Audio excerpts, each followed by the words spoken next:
Ladies and gentlemen, Dr. Timothy Masterson.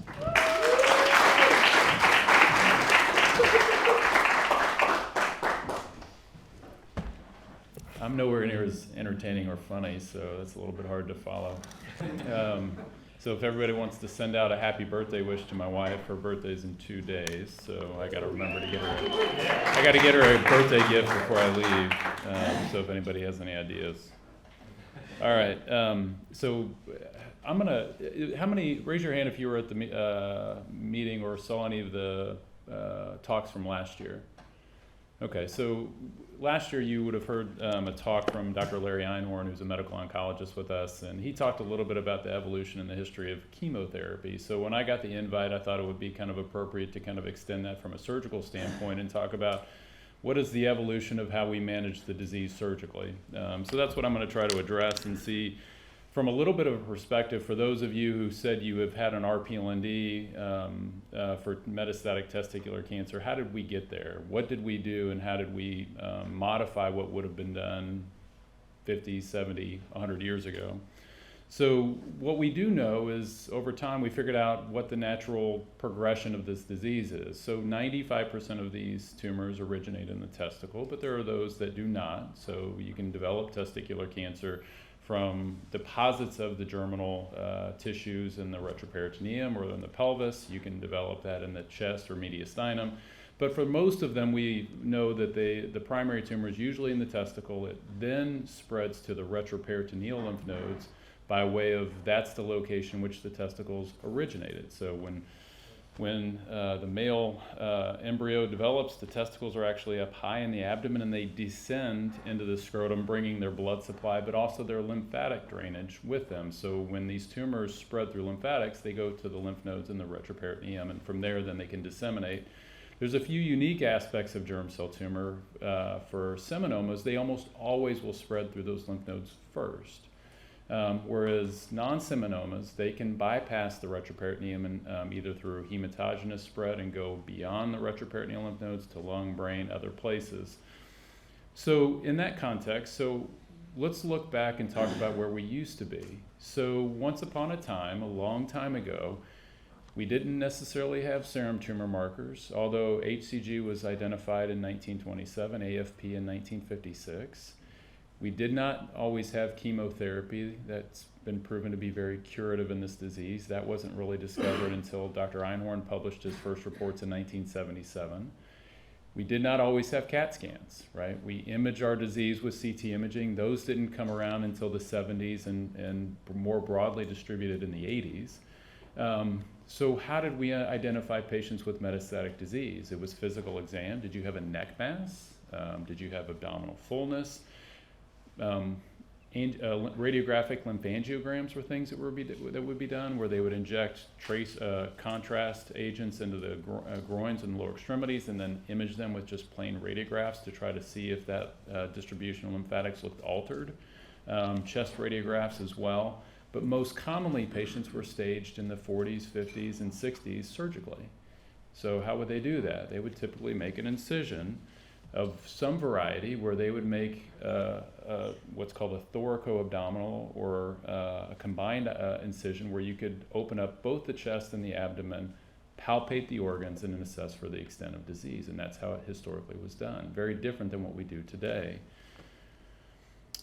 At that time, the management of testicular seminoma was an area where you either got surgery or radiation to treat it. What was identified at that time is that the survival was the same, but the surgical morbidity of an RPLND or lymph node dissection at that time was much, much greater in the 20s, 30s, and 40s than it would be giving somebody radiation. So the short-term morbidity was felt to be much worse. And that set the stage for patients with testicular seminoma largely being treated with radiation for the better part of 50 years. That continued after chemotherapy for early stage patients, which we'll talk a little bit about how that's changed over the past 10 or 15 years. But radiation has long been the mainstay of treatment for patients with testicular seminoma. Surgery has not been. Whereas non-seminoma, they understood that embryonal carcinoma and teratoma were poorly responsive to radiation. So early in the 30s and 40s, those patients would get even higher doses of radiation until they figured out that that wasn't going to work. And so eventually in the 50s, 60s, and 70s, it was largely a surgical disease that was managed because chemotherapy at that time was not very helpful. The group out of Walter Reed published on 510 patients over a roughly 24-year period, and what they did was corroborate those general treatment platforms where with seminoma they had a high degree of cure with early stage disease with removal of the testicle and radiation. But if there was distant disease found, they would radiate not only the abdomen but also the chest, the neck, and the lungs. We know now how potentially toxic that is to how the heart functions over time, so we know that that's not necessarily the best way, but at the time when you couldn't stage disease better and there could have been microscopic disease elsewhere, that's what was done. Non-seminomas, this again proved the fact that radiation for non-seminoma was unhelpful, 100% mortality within 2 years for patients treated with radiation and orchiectomy in that disease, so surgery again was confirmed to be the mainstay of approach. So what was that surgery? Extended lymph node dissections, removing all of the lymphatic tissue in the retroperitoneum or abdomen. I don't know if I can, does this show up, my cursor? It does not. So you can see from the pictures the distribution of either a bilateral retroperitoneal lymph node dissection on the left or an extended dissection to include the suprahilar region on the right. So this kind of set the stage of, while we knew where it would sort of disseminate to, the origins and how it got there and how it spread within that were not very well understood. So that set the stage for a series of mapping studies, the first of which was done at Memorial Sloan Kettering. There are a few kind of pillars of surgical oncology within urology. Dr. Willett Whitmore was certainly one of them. But in 1974, he published the Sentinel article looking at the mapping and the distribution of retroperitoneal lymph nodes. And they looked at, among their patient population, they looked at patients that had earlier stage disease so they can learn from how these tumors arose. There was a concept of a germinal center where all tumors went directly to, and then from that was kind of a satellite of spread. Was that true? And so early in their process, before 1955, it was a bilateral dissection where you dissected on both sides and from top to bottom of the abdomen. Interestingly, for Aditya and myself to realize that they were the first to describe a modified template, that's the irony of that for us is kind of a funny thing for us, but because that's not their disposition at this time, but they were the first to describe what was considered a modification of the bilateral template.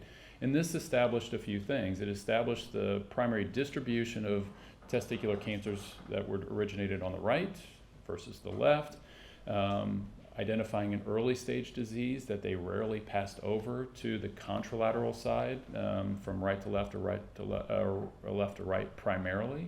And it also determined that with bulkier disease, the greater chance of left-sided disease spilling over to the right and vice versa, right to left. The primary distribution for left-sided tumors is, if you look at these, for left-sided tumors, it's right around numbers 4, 5, and 3. And then for right-sided tumors, since I can't point at it, 1, 2, and 3. So with that, the next sort of important person in the management of germ cell tumors was John Donahue, and he was the chairman of our department for over 24 years. He retired from that position in 1996, and then, but his contribution alongside Larry Einhorn is somewhat notable.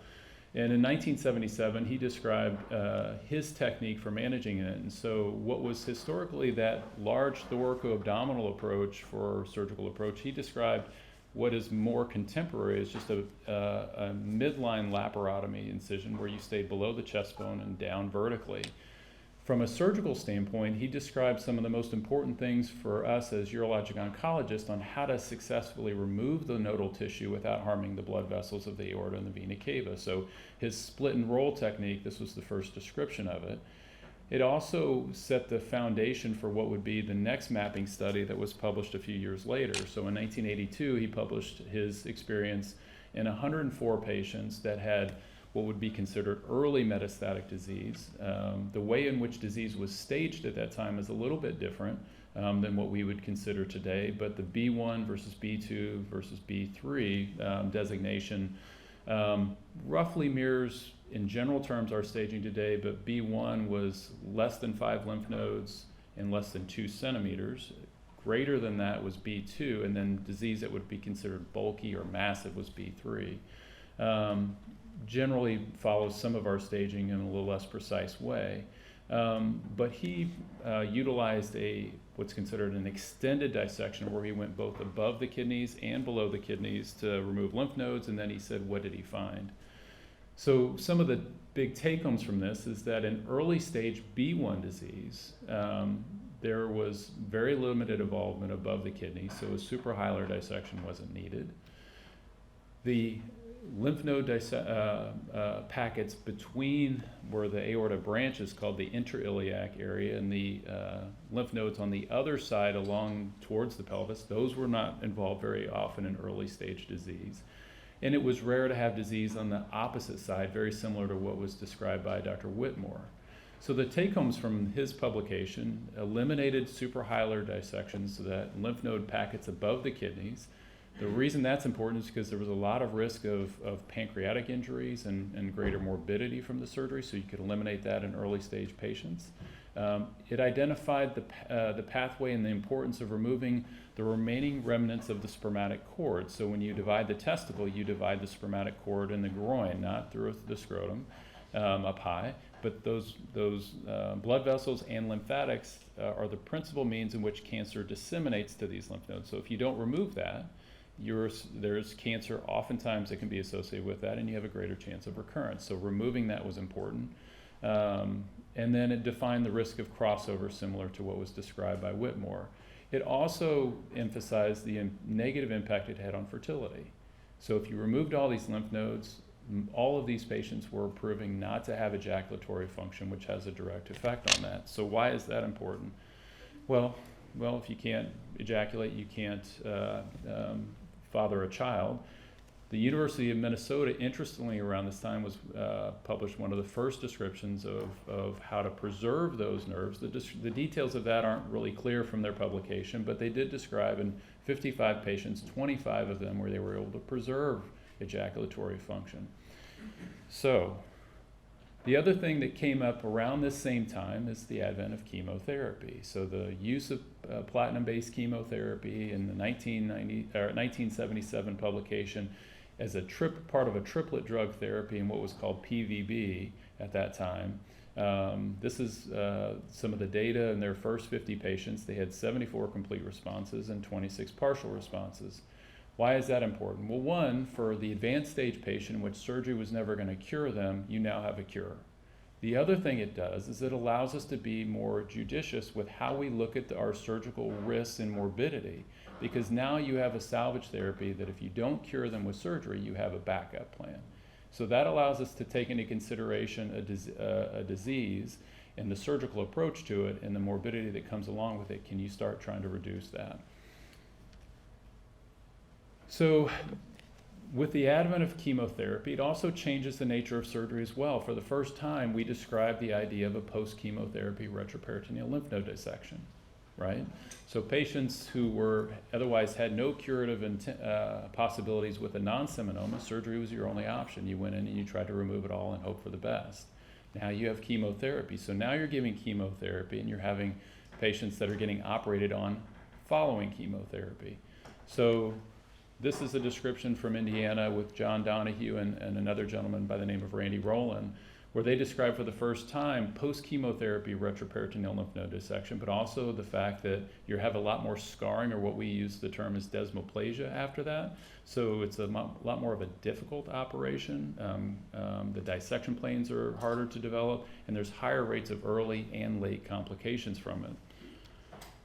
So how do we minimize that? So this is where the German group come in. So in 1987, they did a publication, and they said, okay, we've seen the publications from Dr. Whitmore, from Dr. Donahue on their mapping studies, but we're going to look at an even earlier group within that B1 group.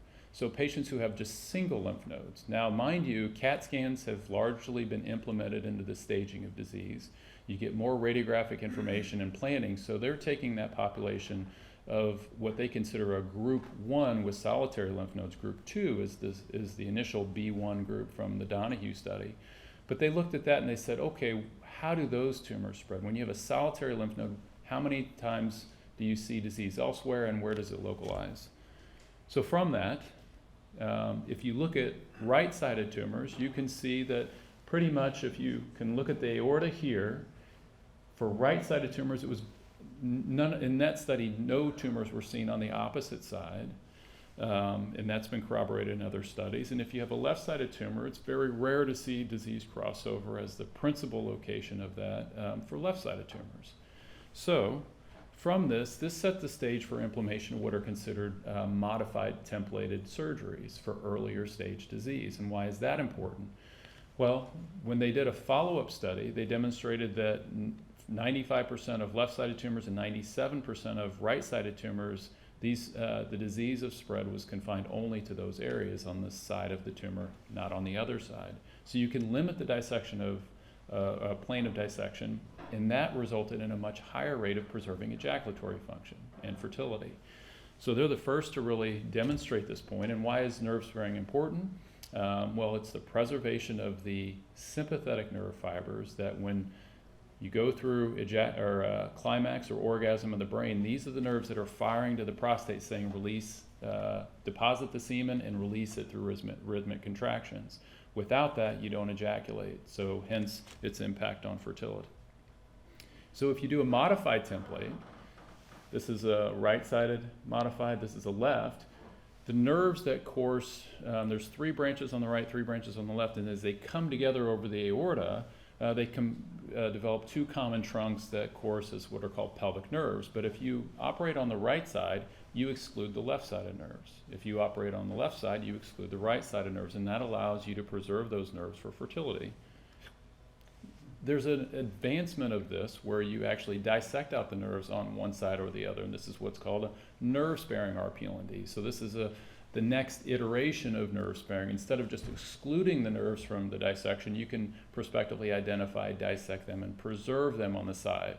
So you could do what's called bilateral nerve sparing, and several people have published on this. Mike Jewett was one of the early individuals to describe this technique. Other people, including our group, have also published on it. And so this is essentially what it looks like from a surgical standpoint. If you look at the image on the left, you could see those little loops, those little white strands are just kind of identifying the nerves, and you can see the red kind of vertical structure here is the aorta. The nerves on the right are not really well characterized, I can't point out of them, and then the nerves on the left, but then they come down as common trunks below that, coursing to the pelvis. So that's what we call nerve sparing. So when we save nerves, or let's better say that if we don't save the nerves, ejaculatory function is 0. If you do a modified template, somewhere around 75 to 90% of those patients will have ejaculatory function. And this is a publication Steve Beck did for our group back in 2010. But if you do bilateral nerve sparing, in our experience of 135 patients, 99.3% of them will preserve ejaculatory function in early stage disease. So you could see the improvement in fertility rates and preservation of that while reducing the morbidity and reducing the impact of surgery. And you couldn't do that without the advent of platinum-based chemotherapy. So what is the impact on cancer outcomes? Well, patient selection rules the day. Whether you do a modified template, which are demonstrated on the left, or a bilateral template with nerve sparing, doesn't much matter, but how you select those patients are important. So early stage disease, limited focality, meaning you don't have multiple lymph nodes that are enlarged, just a solitary or a few lymph nodes. It has to be in that principal landing zone where we would expect from right and left testicles respectively, and your markers are normal. The group from Sloan Kettering demonstrated the importance of this on survival outcomes with this surgery. So they demonstrated in highlighted the fact that if you eliminate patients with rising markers and you stick to confined disease that is early stage, you maximize the oncologic benefit of the surgery and minimize the impact of it. So this is just compilations of patients undergoing primary RPLND where you have cancer-specific survivals that are 99% or higher. In-field recurrences within the retroperitoneum are low among people undergoing templated surgeries, at less than 2%. This is just some of our data looking at stage 2 patients undergoing surgery. If you have active cancer, embryonal carcinoma, yolk sac tumor, whatever, within the retroperitoneum, and you have surgery for it, we are curing 81% of patients with surgery alone. That's a massive number for metastatic solid tumors, right? You don't see that in any other disease. When you have metastatic disease, surgically removing it, you cure 82% of people. The question is who should get chemotherapy? So one of the next sort of areas that we want to work into is, can we minimize the amount of chemotherapy we're giving patients following surgery? So if you're an N2 patient, meaning you have lymph nodes that are greater than 2 centimeters pathologically or more than 5 lymph nodes involved, the guidelines would say all those patients should get chemotherapy. However, we know that there's a lot of toxicity with chemotherapy. So if you're curing 80% or more, that's another population. We can minimize the morbidity of treatment by avoiding that unnecessarily in those patients and knowing you still have it in your back pocket for another day. What is the morbidity of surgery in current days? Well, this is just a couple of series from our institution, one from 2007 and then our most recent publication from June of this year. Generally, it's a 2 to 3 day hospitalization. We don't put nose tubes in very commonly anymore. Blood loss and transfusions are insignificant. In our most recent publication, lymphatic leaks or chylosocieties were 0.6% in our group. So I think that through the understanding of the neural anatomy, the vascular anatomy, the pattern of disease, we're trying to move forward in a way that we can minimize the impact of it. What about in the post-chemotherapy setting? Well, this is actually a little bit of an easier area to minimize the burden of surgery because chemotherapy's already gotten rid of the elements that are the most dangerous. So most of the time we're doing these surgeries to figure out if there's any teratoma left behind. So the criteria are a little bit more straightforward in this context. Outcomes as far as cancer-specific survival are very high. This is our 15-year data that we published a few years ago. Jane Cho was our fellow at the time, and she published our outcomes. So among modified template patients, we have almost a 98% ejaculatory rate and a recurrence-free survival at 15 years of 92%. So for early stage disease following chemotherapy, we can have a pretty significant impact on things and still preserve the quality of life aspects. One of the other aspects that we've learned over time is that we know when not to operate. So one of the important aspects is that with people getting chemotherapy, if they have a complete response to that, we don't necessarily need to go back in and operate on all of those patients unnecessarily because there's a high rate of patients that have no residual disease there. And if you look at 15-year data, the Ehrlich paper from our institution of 15.5 years has similar cancer-specific and disease-specific survival of those patients in the Corella study who all got surgery following chemotherapy if there was a complete response. So again, trying to minimize the impact of surgery when we don't have to. So what are some of the contemporary advances? Well, I'm going to come back to seminoma. So we said a long time ago that it's highly sensitive to radiation, and that's ruled the day over a period of 80 years. Well, until this paper came out. So Lois Travis is at our institution now, and she looked at long-term outcomes of patients and their risk of secondary cancers and toxicity. If you look at the table in A, there's a 2-fold greater risk of solid tumors developing in patients over the next 40, 50 years if they had radiation in their 20s. Okay? So the field of radiation over time in young patients generates a long time for them to develop secondary cancers related to the effects of radiation. So what was felt to be a more advantageous treatment because the short-term morbidity was less, we're now realizing that the long-term risks of secondary cancers are much greater. So what are we doing about that? Well, we said, well, let's look at surgery. Surgery, we knew back in the 20s, 30s, and 40s did just as good from a cancer standpoint, but had more morbidity. We're much better at surgery now and anesthesia than we were 100 years ago. So let's go back to it. So there have been 3 prospectively enrolled trials. The SEMS trial was a multi-institutional study that several of us participated in, including Dr. Bagrodia, that demonstrated good outcomes from a recurrence-free survival, similar to those seen with radiation. The PRIME test and the COTRIMS studies, those are both German studies, but collectively they're demonstrating proficiency with treating that disease without radiation to avoid those long-term risks. And slowly the guidelines for, at least from the AUA guidelines for early stage testicular cancer, are now starting to reflect that as a recommendation. The evolution of the surgical approach is much different now. So what used to be a thoraco-abdominal surgery then became a midline, stem to stern laparotomy. The first 2 pictures are not my patients, but I got those off the internet, so thanks to Google. But this one is my patient, so I have to pick the healthiest, strongest, fittest person and then the incision. But this is what we can do to minimize the burden of treatment. There are people like Sia Danishman at USC who promotes an approach similar to this, but it's called an extraperitoneal approach. We do historically a transperitoneal approach, but both of them are with the idea of minimizing the impact of the surgery of what we're doing. I still use a scalpel, but there are those that are considering robotic surgery or minimally invasive surgery to do these same things. We don't necessarily know the best way to do it and how to select patients for those to minimize those risks, but that will be part of the future of us kind of exploring how to minimize the impact of surgery. We have enhanced recovery pathways that are trying to expedite and sort of improve the recovery of patients following surgery.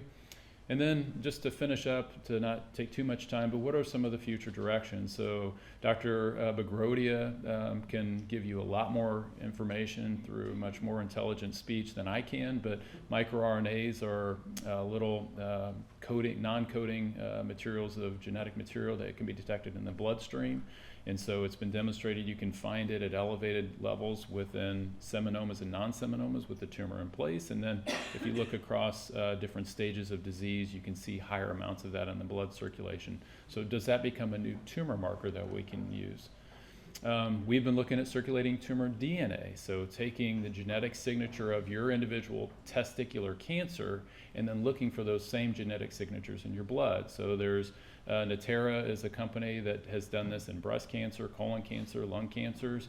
We are currently trying to explore whether we can use that platform in testicular cancer. So this is our abstract at the ASCO meeting this year.